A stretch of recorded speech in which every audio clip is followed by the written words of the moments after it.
First time ko rin ito makikita. Let's go. Oh. Hey guys, what's up? It's Dave and Kenna. So we are inviting you to join us in our Boracay adventure, and it starts now. Let's go.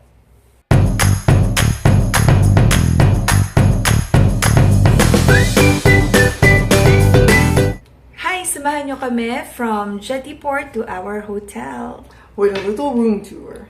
True. And hapunan. And by the way guys, if you're new to our channel or Facebook page, don't forget to hit the subscribe button or follow us or like us on Facebook. So, let's go. Yes. Peace.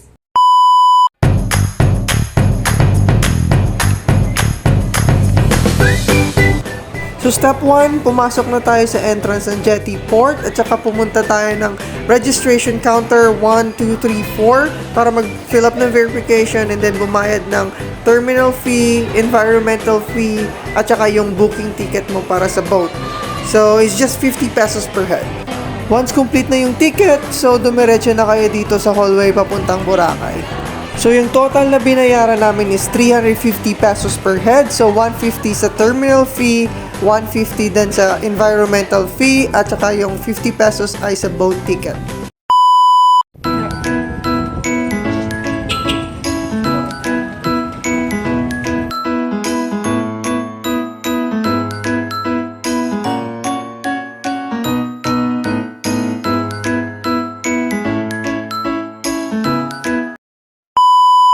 What's up guys? So mag-room tour muna tayo kasi gusto kong ipakita sa inyo na ganito ang itsura ng room, what to expect if you book here.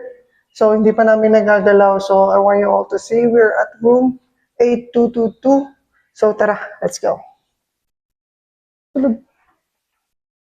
So guys, what are included is the key card, and then meron silang mini booklet. Kasama dito yung Wi-Fi password at saka yung meal stub. So we're staying here for 4 nights and lahat ng breakfast is included na. So nagbook kami early so that we can get a smaller or a discounted price kasi pag nagbook kayo ng malapit na sa date na kukunin nyo, usually nagpa-price up sila. So pag check ko nung isang araw, naging 2.8 na siya per night. So nung nagbook kami, it's 2K per night. We book it via Klook. And kung gusto niyo magka-discount, use my code DAVENIKENA5 off to avail the 5% off sa bookings nyo dito. It's valid on rooms or activities na gagawin nyo. So first, ito yung cabinet natin. So ang ganda, di ba? Meron namang robes, tapos meron namang safe sa baba. Tapos merong hanger, tapos merong coffee, pampainit ng tubig at saka mineral water, and then meron ding mini ref, may kasamang mga soft drinks at tubig. Probably if gagamitin niyo yung soft drinks, they will charge you, pero okay na yun, at least, di ba? Tapos ito yung pinaka favorite part ni Alanga kasi we've been through a lot of hotels na prices 2.5 and up. Usually, yung free lang nila is yung toothbrush at saka yung mga toothpaste, blah, blah, blah. Pero walang ganito. So, ngayon, meron na. At saka, ito yung, doon ka. Pakita mo. Ito yung full room. Kita nyo? Ang laki ng bed, guys. Tingnan nyo. Oh. King size to yung bed. Tapos, check mo to, ga. Merong tissue. Anong laman ng cabinet? Okay, yan. So, ito, meron silang parang manual or tingnan mo. Sabi dito. So, magde-deposit ka pala ng 2K kapag check-in mo. So, ito yung possible damages na kakakalta sa'yo just in case. So, it's okay naman guys. Let's not trash the place, no? Diba? So, this is the main reason why I choose this hotel because based on the pictures sa Klook, ang CR nila napakaganda, promise. So tingnan natin. First time ko rin ito makikita. Let's go. Oh. Shit. I like it. Tingnan nyo guys. Ang linis. Ang linis. Tingnan nyo. Oh, ito yung CR. Tapos ito yung mirror. Mayroon. Yan. Ganyan si ako. Yan si Palangga. So, di ba ang clean ng place? Mayroong towels. At saka ito. Ang daming towels! May free na soap. Yun, at saka mga ganyan-ganyan. So, Take it, maraming towels. you can book it via Klook. Use our code DaveNikena5 off to avail the 5% discount. So, ano pang hinihintay nyo? Arat na. Let's go! So, nandito tayo ngayon sa, sa Queen Bee restaurant. So, mag-Chinese food tayo. Yan.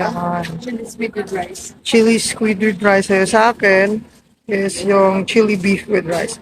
So, both of us na mahilig na kami sa maanghang. So, dito na tayo guys. Chinese restaurant. Let's go! Tingnan nyo guys yung itsura nyo. Basang-basa na sa pawis. Pagod na sa kakaikot. So, yung kanina yung pinakita ko, hindi yun available. So, ito na lang yung option namin. Kasi may cut-off daw 6 p.m. So, yung in-order namin is yung chili squid kasi sabi niya it's good for 2 to 3 person. So, yan. Order kami ng isang chili squid 420 at saka nag-order kami ng mango shake, no? Sa akin mango, sa'yo? Watermelon. So, ito na guys. Tingnan nyo, ito yung chili squid. Yan. Mukhang ang dami nga. Mukhang manghang. Tapos, ito yung one platter rice. Natatawa siya guys kasi siya yung uubos yan lahat. Nintay na lang namin yung shake. Nakain na kami. Let's go!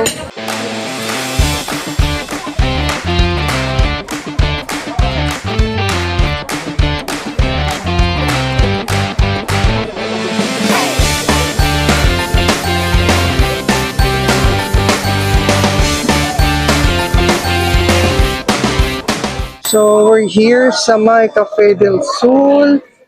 So, besides ang Dimo signage, ito yung place. Meron silang upper portion, upper deck. And this is the inside where you can order. Cafe del Sul. Thank you. So, yun, also order yung mga cakes. At saka ito po yung in-order namin is isang caramel cheesecake at saka isang caramel macchiato. Tapos, beachfront na. So, ito yung sa entrance papuntang D-Mall from the beach. So, let's go.